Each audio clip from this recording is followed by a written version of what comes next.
So I was born in La Ceiba, Honduras.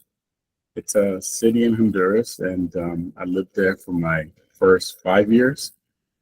And my father migrated to the U.S. in '69, so I must have been three at the time.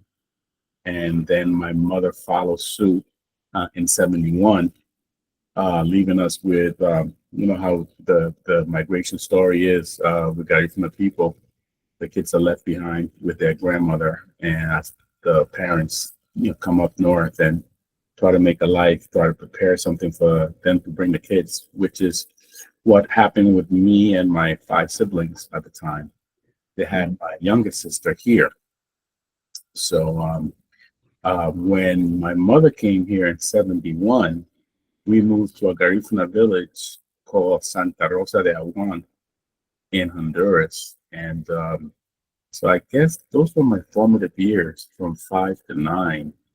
I lived with my grandmother, went to school from, I guess, first grade to fourth. And I remember on that fourth year, by that fourth year, all I spoke really was Garifuna. My siblings and I, we all spoke Garifuna, and uh, somewhat still spoke Spanish. Unlike people from Belize or Nicaragua, we didn't know any English.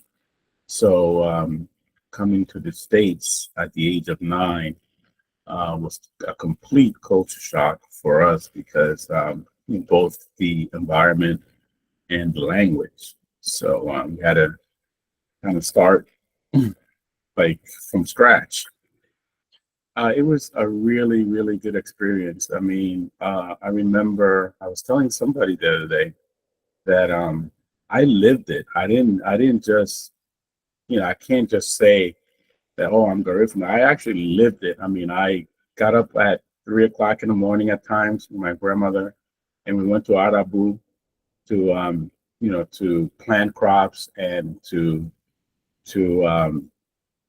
I guess take out the crops from the ground, and I remember it being a caravan of people going towards the Landini, um, to get on the canoes and to go to the Arabu, um, and at 3, 4 o'clock in the morning, and then you see that caravan of canoes coming back at noon to park the canoes in specified locations in our Garifuna town. So that was our life. I mean, one place that reminds me of Awan in Belize would be Hopkins, because it's like all sand. So ours is like all sand. So when I went to Hopkins for the first time, I was like, wow, this reminds me of Awan. And then Dangriga reminds me of La Ceiba, because it's a little more modernized, a little, paved streets and what have you. Where in Iwan and some parts of Hopkins that not so. So I kind of like that, and I about Hopkins, and it reminded me of back home. So I would say from age 5 to age 9, I started speaking Garifuna at age 5, and then I migrated here at age 9. So figure it would take a good 5 to 10 years for me to be more acclimated to English than because I mean you gotta remember too. I'm trying to make this a point to some people that I arrived here in December of 1975. August of 1985, I was in college. 5 years later. Yeah, so 10 years later. 10 years later. 10 years later, I was in college, and mind you, I came here without knowing a word of English, and 10 years later, I was at a university. Was I prepared back then? Probably not, but after 4 years, I did graduate with my bachelor's, and Wow. yeah, so I consider it an accomplishment for sure. I have 3 daughters, And I can't say that I did a good job with passing on the language. However, the culture part, I make sure that, they know about Fedu, and they know about, you guys call it Hudut, we call it Hudutu, so, and I make sure that they travel back home with me, so they know where I live, where I come from. And so they're aware of their Garifuna being. Uh, I think we have to start from young, those who can, if you can travel back home. And, I think that at one point, again, it goes back to economics, right? Or finances, that if you're doing well, then you'll tend to take trips back home more often than not. I know people that have been here since they got here and never went back home, because of that reason. So I think that the if you have the ways and means of getting back home, that's one way of bridging the gap. And also, man, it's like one time we had a meeting with Bloomberg. It was like a joint meeting. That's a whole bunch of Garifunas at this place. And one of my questions to Bloomberg, and he kind of like didn't answer the question, was that, can we have like a few blocks in New York City where we can have like a little Garifuna town, just like they have Chinatown, just like they have Little Italy, just like they have, in Lower Manhattan, they have, little Ukraine. I mean, everybody has a little something except for us, So if we had, like in the Bronx, where there's a majority of us living there, like somewhere like near Third Avenue and 149th Street, like couple of blocks, like 3 blocks, is just Garifuna stores and apartments where people live, or maybe houses around the way, where we can actually call our own and kind of like gravitate to, when you need to go, oh, you know what, it's Sunday afternoon, I want to eat Hudud. Then you go to 149th Street and Third Avenue, because that's where the Garifuna restaurant is. Next one is family. Uh-huh. How would we say family in Garifuna? How would I say family in Garifuna? Wanigu. What is the word for family? Kids. Familia. Literally. Familia. Same as in Spanish. Right. Yeah. Yeah.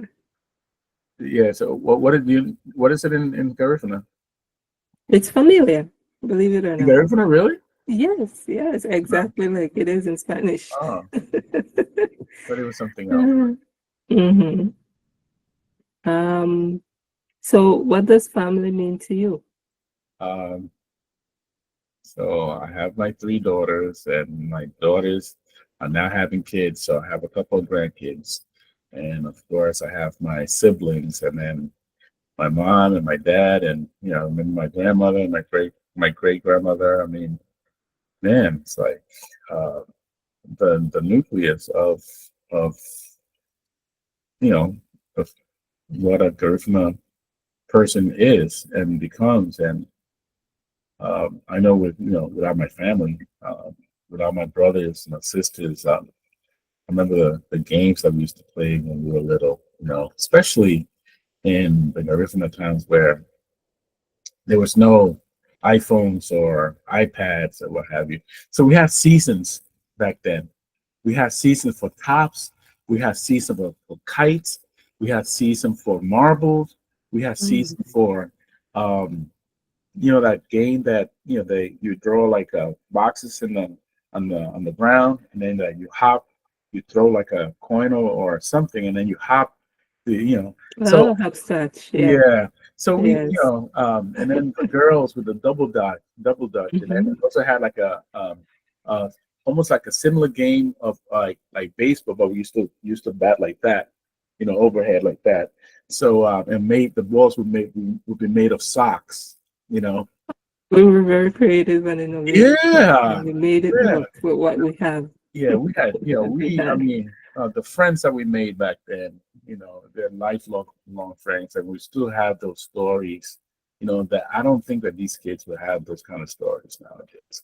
You know, so going back to family, I mean, I'm glad I grew up in those days that I grew up in. In terms of advice, you know, besides the getting sponsors, um, if there is someone out there who would like, who are thinking of becoming a promoter, you know, what advice would you give that person? Start small, you know, do small events, you know, and once you see you have a following, then you know, increase it there, and also stay local. You know, don't try to um, you know, take the show on the road just yet. You know, really try to hone your skill locally, and even to the point of in the beginning, utilize local artists as opposed to bringing, you know, artists from the outside. And then, you know, once you have a name, then you can you know, sky's the limit. But start out small. You know, have a budget. Don't go over your budget.